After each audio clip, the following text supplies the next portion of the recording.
Welcome back to the Clearly podcast, where we get real about what it takes to change the way the world moves. Today, we have a really special guest.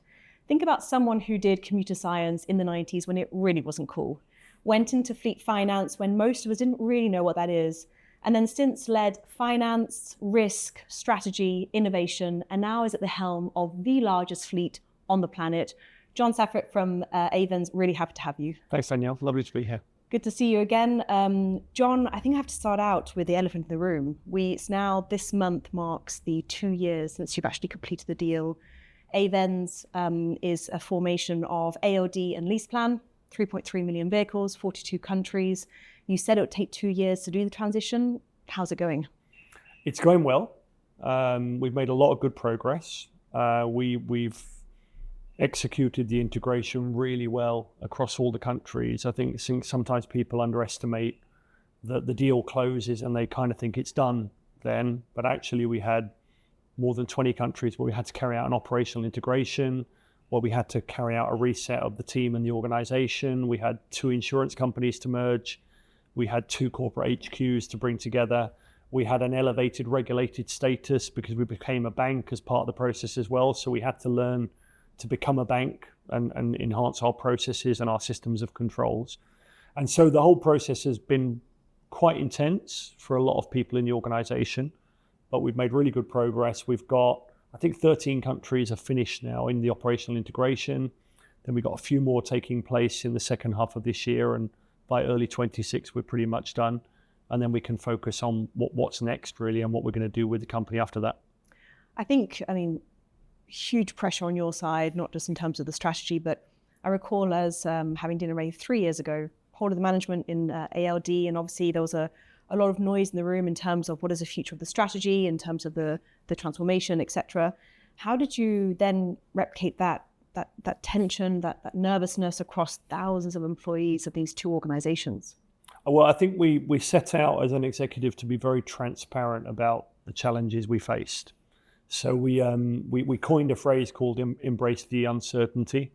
So we didn't sit in front of everyone in the organization and say, we know exactly how this is going to play out. We know exactly where all the flaws are going to be. We know exactly where all the problems and the challenges are going to be. We said we spent 18 months together building a plan to execute the integration, but let's accept that we're going to discover new things as we go along, or the environment or the context of the market will change and we may need to adapt that plan. And let's be prepared to do that and have a really agile mindset to do that as well. So we did share that a lot through the organization, and the emphasis was on the executive to live that way of thinking as well. We really focused on a very heavy communication exercise with all the employees cascading through the organization to make sure they understood where we were trying to take the business.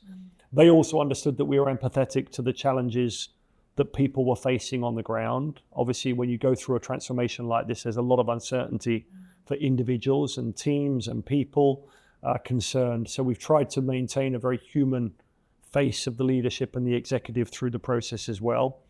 But finally, we also had to drive the process, because when you're in an M&A transaction or an integration process, there's a certain element of fatigue that starts to hit the organization if it goes on too long, because you can pitch the exciting reason why you're doing the transaction in the first place, but you can't crystallize that reason in the early days, because you've got to do all the work to prepare the organization for the future. And hence we had to keep a very strong focus on the execution of the integration to get there as quickly as possible, accept that there were going to be some things that we had to trade off on as we went through the process. So, we don't have a perfect technology platform in the group. We're not perfect in all the areas that we want to be perfect in the future, but we are good enough and we will be good enough. And whatever we've done has built a strong foundation for the future as well. So now we're beginning to change into that element of the program, which is, okay, now what's next? What does the exciting future look like? And how do we bring the real equity story to life of the transaction, rather than just the synergetic implication of it and the fact we become a global leader? We have to start telling people, what does that mean? And what are we going to look like in the future at Ayvens? Equity story hasn't done too badly. I remember we met right at the start, and it's Yeah, not bad. Yeah, I think we had, as you do on any M&A transaction, you get a lot of noise in the financials in the first year, 18 months, as the impact of the transaction goes through, and as you're trying to bring accounting methodologies together and everything else. And regardless of the level of due diligence you do, there's always stuff there that happens. And it meant, I think, for a period of time, our reporting to the market probably was a little bit noisy and a little bit difficult to forward look for the market and interpret. There was a lot of pluses and minuses going through, which made it difficult to understand the underlying. I think we've done a very, very good job, particularly with our global finance function and Patrick, who's joined as the CFO, to bring some order and precision to the numbers and the communication that we give to the market. And I think the market's now understanding that equity story is valid. Sure. That the trajectory looks positive, as it has done in recent months as well. And we're optimistic that the market will remain positive about our outlook for the future. Brilliant. So many questions I can ask on that, but lots to get to. I think the first thing is you're a really unique person in the fleet world. I mean, a lot of the profiles we come across, especially in top management, are, foundations is management or on the ground logistics. You really came from computer science, which is fascinating. So from someone who has been in the industry a very long time, but really understands technology, you've spoken before in terms of the integration. The good news that you had is that the front end was one system. The back end obviously has a lot of different pipes. What was the most difficult thing in the last year of keeping that consistency to a customer, which I know that you really care about? You've spoken about a lot in the market, and then whilst trying to then plug in those back end systems to make it function? I think the most difficult was actually just keeping that consistency, because you've got you've got the services that you offer to the clients, and some of them are formally defined and formally specified. And when you sit down with the team and you say, okay, what do we need to create in the new platform to maintain that continuity? It all's easily documented. I think the most difficult things have been picking up the informal stuff. And it's fair to say we've had a little bit of challenge from some of our clients on that, where we've completed an operational integration in a country and we've missed a report or a specific data point that they want. And what we've had to do is create a very strong framework where we integrate closely with our clients as we integrate each country, but we also involve the commerce teams and the customer services teams very closely in their sign-off processes and their preparation for the integration as well. I think my view is the digital bit's the easiest bit, because digital people can produce digital platforms all day long.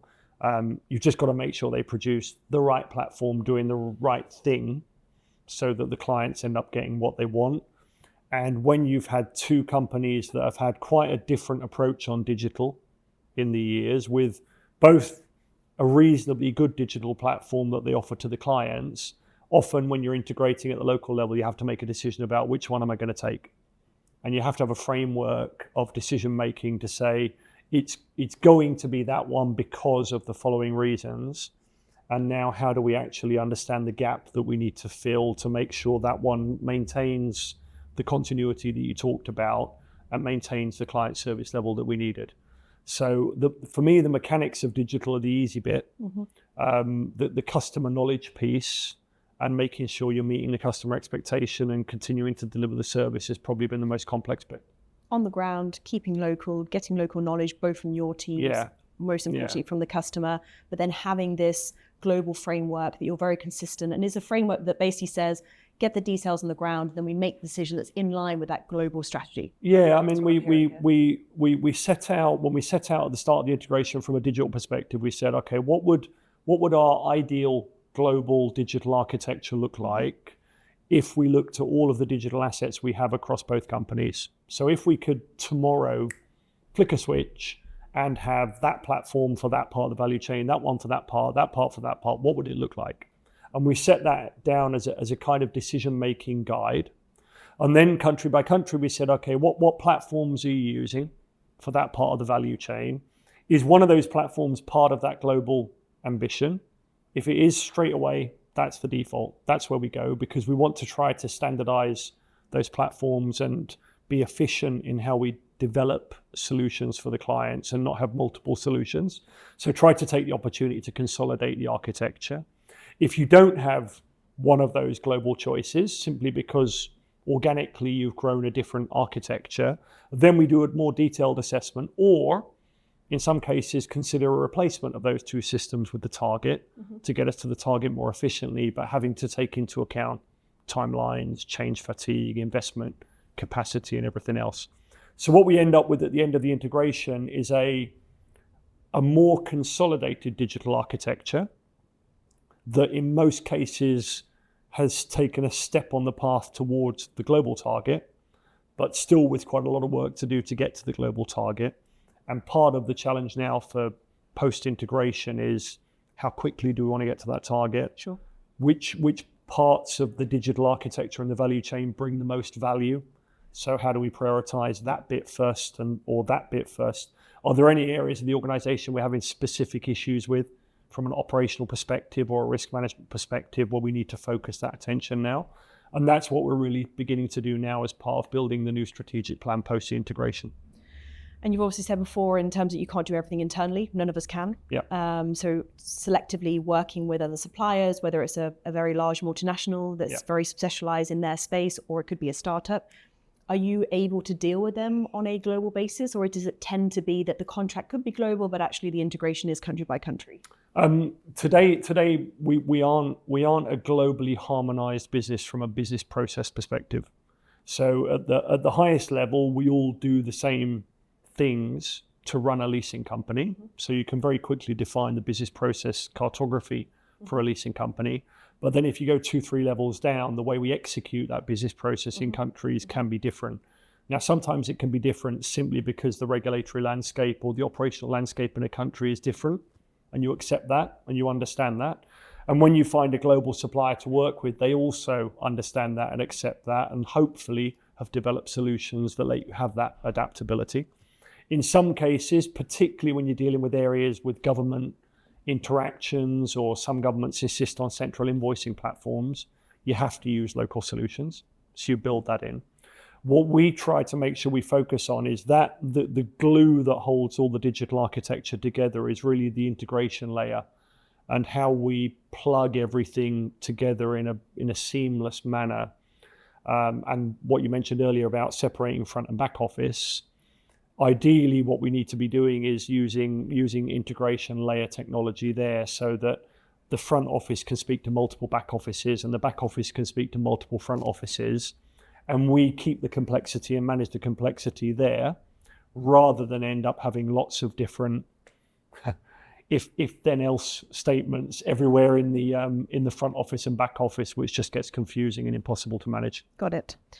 Let's take a step back. What you're running here, in my view, is a fascinating organization. You're an asset manager. You are purchasing. You're having to do the assessment around when to purchase, when to keep, when to sell. You're obviously then providing a service out to customers that range from very small organizations all the way up to, again, the multinationals. You're providing certain lease terms. You're also managing those vehicles from a maintenance point of view, when to send them to a garage, which garage to provide for, all the way down to then the data analytics to a customer. So it's really varied in terms of what you're performing here. Let's just tap into how you're using data and technology today without using any buzzwords.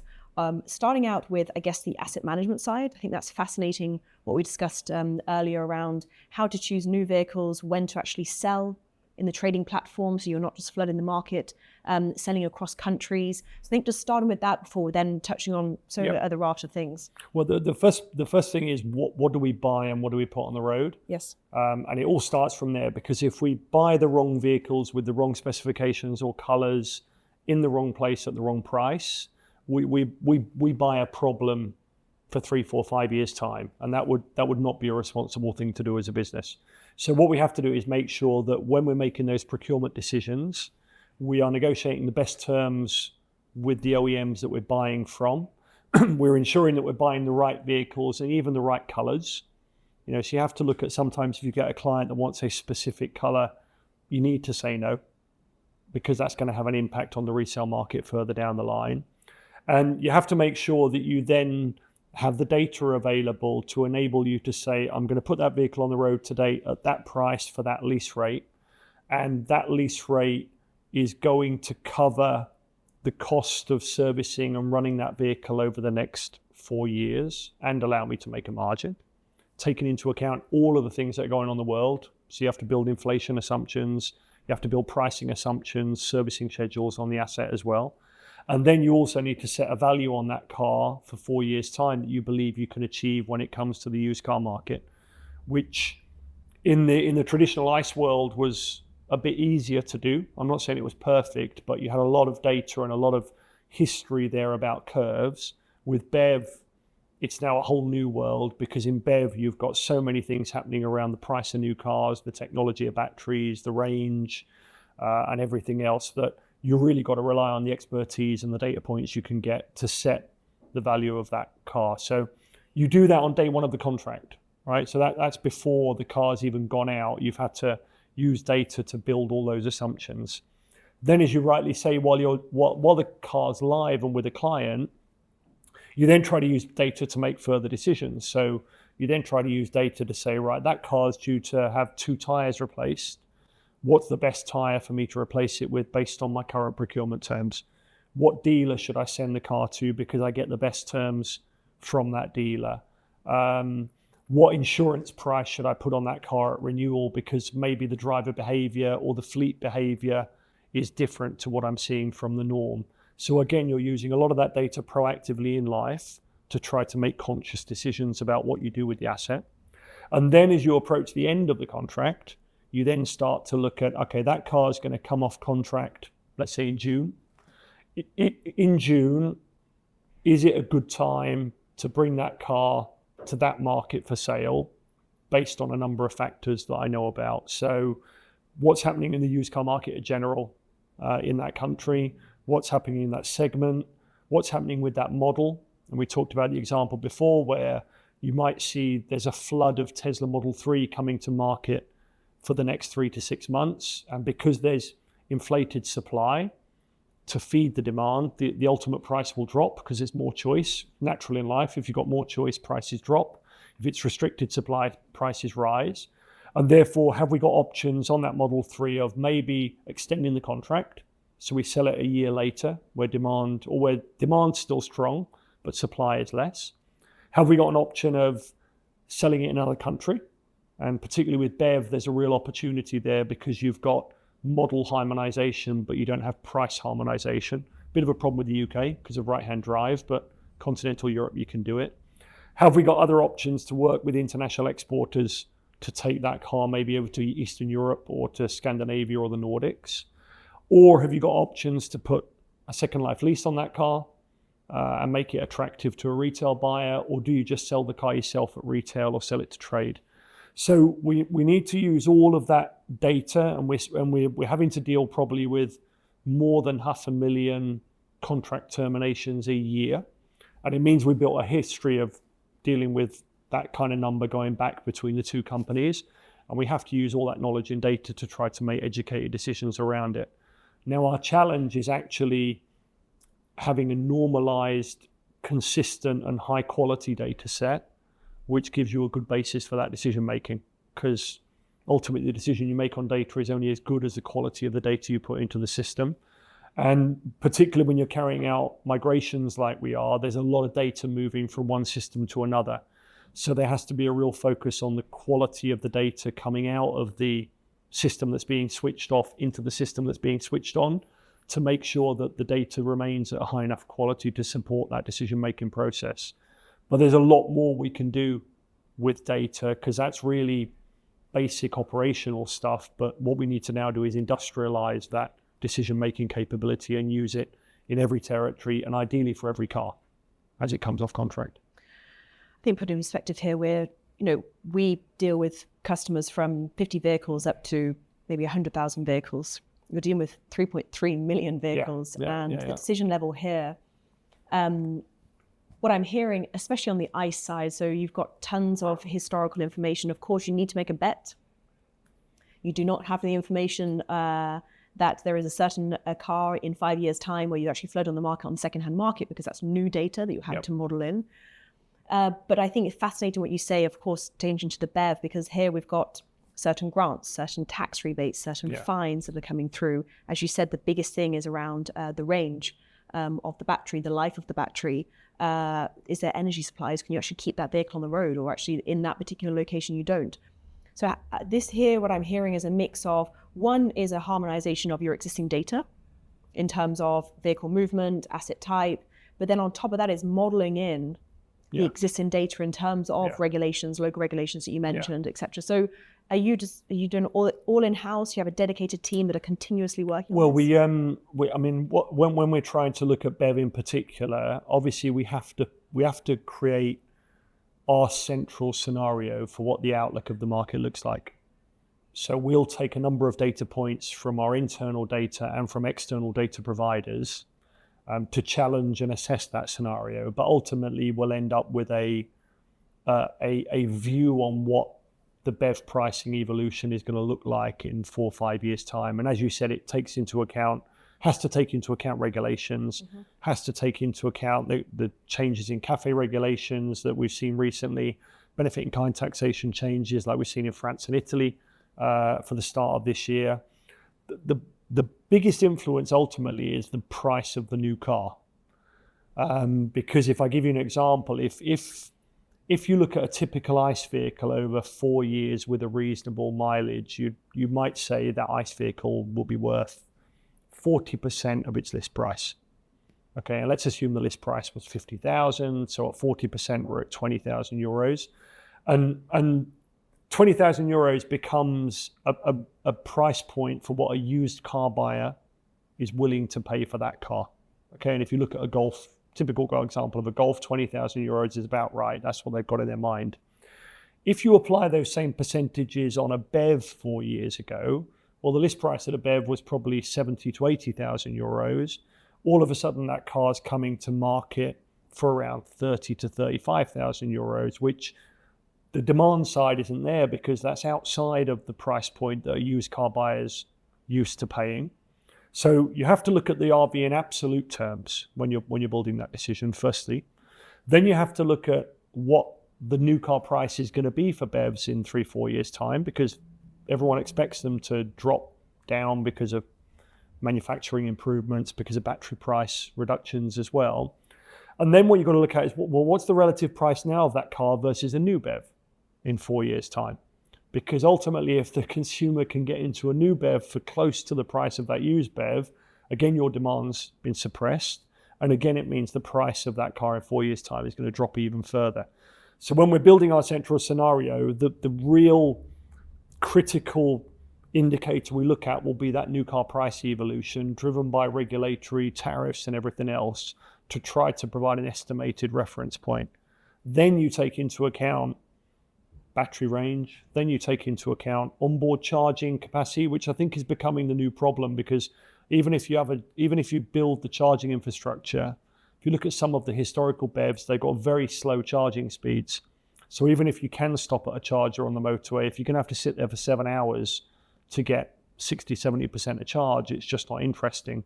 And we're seeing some of the early model BEVs coming to market that were premium in nature, but they've got really slow onboard charging speeds, and the market just isn't interested in them because they've moved to a totally different level now in terms of charging speeds.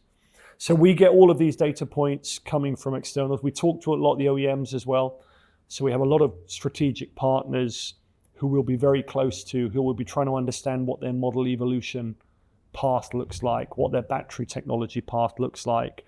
We've got a strong alliance with Tesla, with BYD, who tend to be at the forefront of the news around this topic and the technology advances, so that we can take all that into account when we're building our pricing position as well. But I don't think we can say hand on heart we're right, because ultimately our business is to manage that risk and have enough knowledge and experience within our business to manage that risk in a good way. But we believe that we're building and using methodologies and data points that give us the best chance of being right.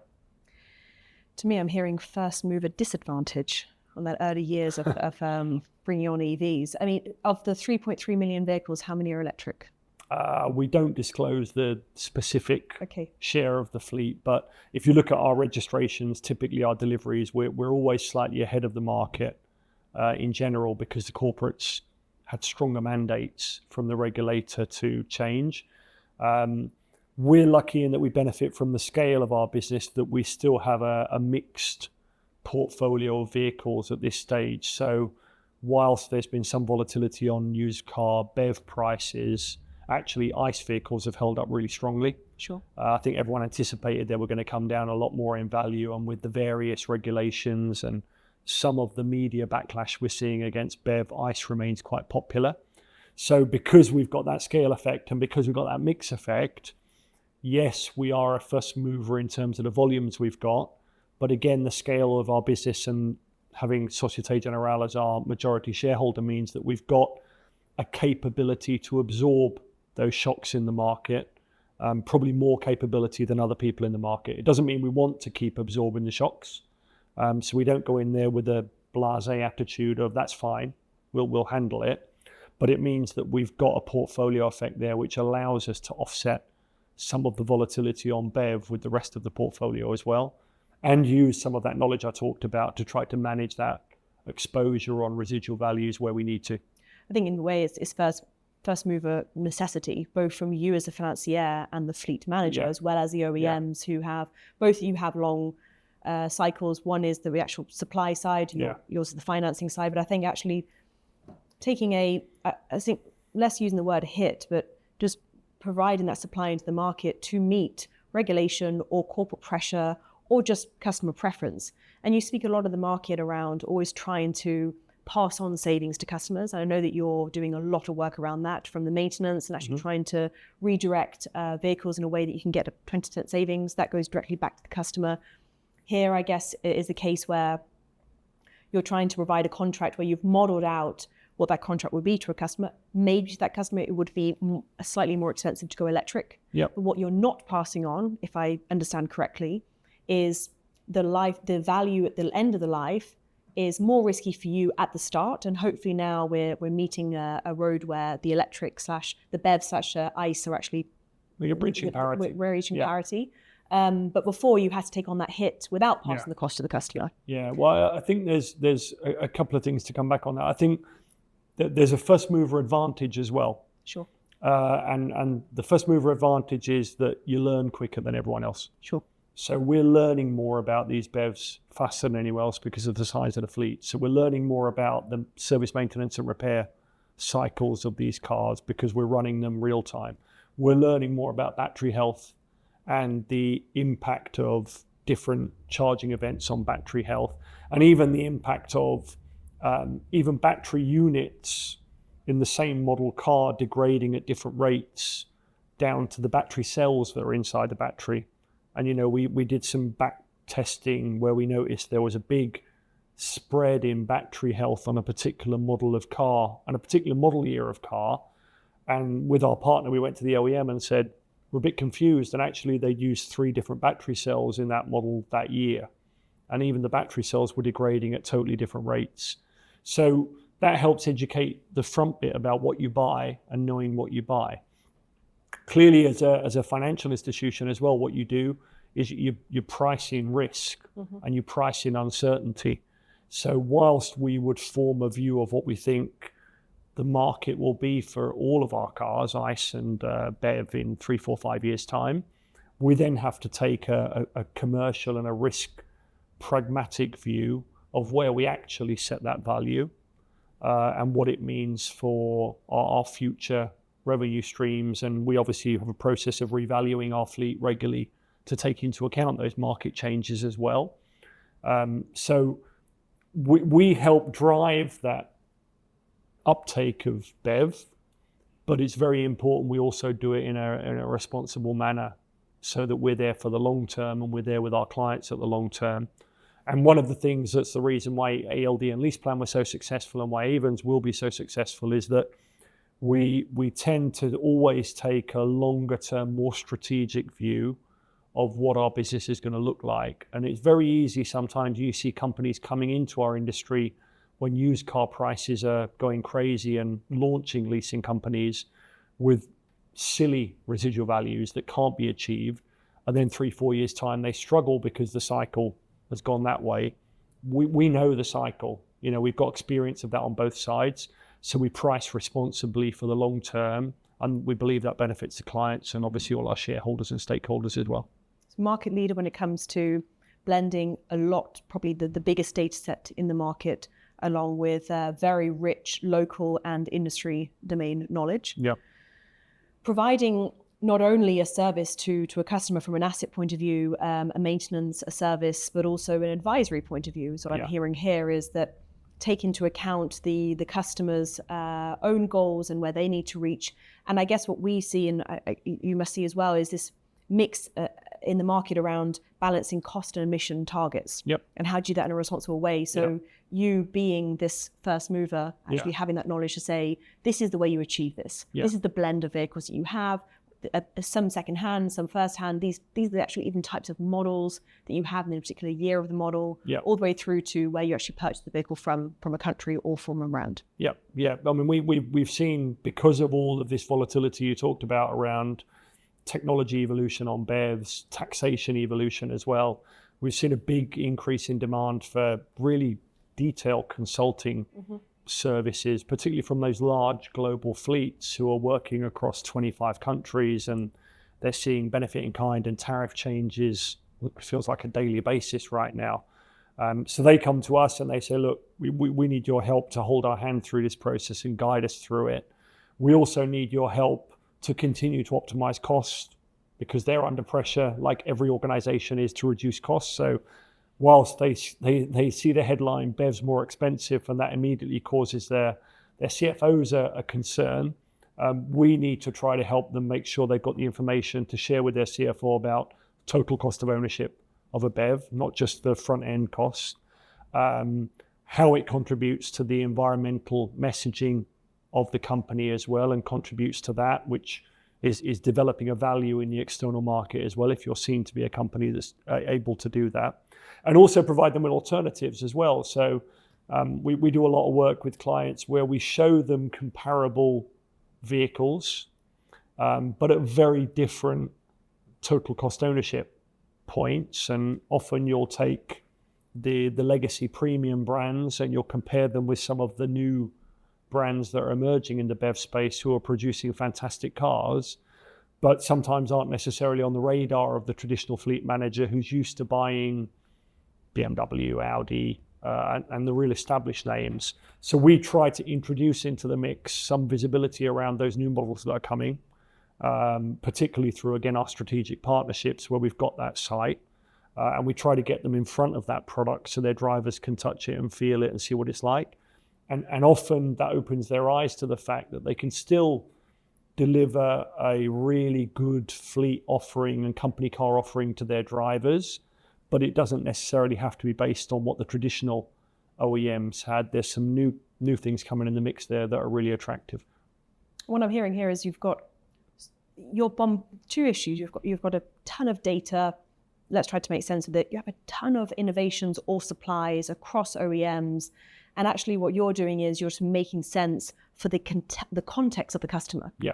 So let's look at your price point, how you're driving, what are you driving? Yeah. Weather, terrain, traffic, weight, all these other aspects to say, this is the right model for you. Yeah. And actually, I guess also giving the customer the real, or in sometimes the worst case scenario when it comes to operating, for example, a BEV, versus what a supplier may do is present a best case scenario, and actually just trying to make that risk analysis up front. And we'll look at the driver behaviors and the driver journeys. Exactly, so ultimately if connected car was perfect and we were in a perfect world, what you'd be able to do is say to a fleet manager, for each one of your drivers, I can analyze their journey behavior and I can tell you exactly the vehicle that'll work, where they won't experience any range anxiety or any charging infrastructure dropouts or anything else, because I know the routes they take, I know where the infrastructure is, you don't need to worry. Now, that would be perfect world, and I think we're all taking little steps to get there. Right now, we have to do some of that work manually and grab all that data manually. But for sure, our clients are looking to us to be the expert in this field, and that's exactly what we should be, and I think it's exactly what we are. But we have to keep bringing new knowledge and new information, not just data, because data is available to everyone. We have to actually do something useful with that data to help the client make an informed decision. And that's where our consulting team and our product team work really closely together with the sales team to sit in front of clients and share that data with them. You have said in the past, I don't recall where now, but I do remember because the point was so prominent that it's not about telling the customer what they already know. And I think this year it was about, number of vehicles, very obvious stuff, but let's tell the customer what they don't know. Do you have any examples of that where they're like, that's a... Well, I think there's an example that springs to mind is that you can often say, use connected car as a good example to just tell the driver, these are all the journeys you did. Great. I knew I drove from London to Manchester yesterday. Sure. Thank you very much. It's really useful. You've given me my average speed, lovely, etc., etc. What you can actually do with that information, and the information you can is, well, actually, you could have done that journey in a different way. You could have looked at different mobility options and done it in a more efficient way. You could have used different charging stations on the way up if you'd chosen to stop at a different place, or if you had completed your overnight charge, you might have been able to make it to that charging station where you could fast charge and get out of there quicker. So that's, for me, the type of analytics you need to do with the raw data you have. We did some work with our connected car partner where I just sent the challenge to him and I said, tell me something I don't know. Okay, you're grabbing all this connected car data, just tell me something I don't know. And he sent me back a report a couple of weeks later and he said, okay, based on your connected car fleet in Italy, the city of Bologna is the most dangerous city in Italy for you. I said, okay. And he said, you have more crashes in Bologna than any other city in Italy. And most of the crashes, there's a very strong correlation between crashes and sharp right-hand turns. Okay, he was able to get to that data point. So he said, by conclusion, if you could identify the drivers in Italy that are spending a lot of time in Bologna and that are performing a lot of sharp right turns, in theory, they are a higher insurance risk for you than what you have today. And whilst it's a bit of an extreme example, I think it shows what data science should be, and I always get AI and data science, they merge together for me, but it shows you what type of insights and information you should be providing or should be creating that could be of value both to us as a business and to a client. And I guess this is an example where, in fact, in the example you provide, the data is perfect to a certain degree. Yep. You have connected vehicle data and you're just analyzing one thing, which is driver behavior in a certain location. And I guess the challenge for the market now is the other case that you gave before in terms of you could have done a route, you could have charged, etc. It is blending a lot of messy data across different industries and sectors, and that's the hard thing. The focus on that, as you said earlier, is an integration piece that you're having is to clean this data and then bring in domain expertise, knowledge to then drive new insights. And increasingly you need to try to offer that information proactively and real time and in advance. So we did some tests with a mobility platform partner where we said, we did it manually with our employees as the first step, and we said, tell us what your calendar is like, show us your meeting calendar for the week, and we will build a mobility plan for your week. Okay, so we will tell you the optimum mobility plan for you to do all of your appointments and go from home to work for the next week. And what we tried to do was we tried to overlay on that public transport schedules, we tried to overlay weather patterns, we tried to overlay the desire of the client, or in our case, us, to reduce car use. So we said, the optimal feed into the algorithm should be only use the car 3 days a week. Don't use the car 5 days a week. So the first thing you then do is you look at the weather and say, which days have I got better weather, or which days is the person more local? And you try to present then a mobility plan to them and say, actually, this looks like a good plan. It involves walking occasionally, because walking is a method of mobility and it's quite good for people to walk. But if the weather's good, it's lovely. And you try to then present, and what we did in the test was we presented that plan every morning. It was just delivered by WhatsApp in the test. Then we developed an app. And we sent them the plan every morning, and then we asked them at the end of the day, did you follow the plan? And the employee would score credits or points for following the plan, and then they could use that on other cool stuff that they wanted to do. And I think ultimately what we have to get to is retrospective information based on data is good. Real-time proactive information based on what's happening right now is really where the value is going to be for everyone in the future. And I think to get there, you need to have a really good data architecture where you can absorb multiple data sources, both structured and unstructured, and interpret them and normalize them and read them. And a lot of the technologies now move so quickly, you're able to do that now. But then you need to try to translate that into something that's meaningful for the client to do something with, or something that's meaningful for you to do something with internally. And I think that's what everyone's trying to achieve now. And we can call it AI, we can call it data science. But for me, it's valuable information that we can transact or make a decision based on. Fascinating. I have to throw out one question that we always ask everyone at the end of any podcast. You have a billboard. It's going to be on every one of your 42 countries, on every road possible. It has one line. What would it say? I'd go back to the phrase we used when we did the integration program. I'd probably say embrace the uncertainty, because it's quite fun. And I think it is. I think it is. You know, we talk a lot in Ayvens about, we've been in a constant state of transformation for the last 3-4 years. And I think transformation's fantastic, actually. I think it's fulfilling and it's enjoyable for people.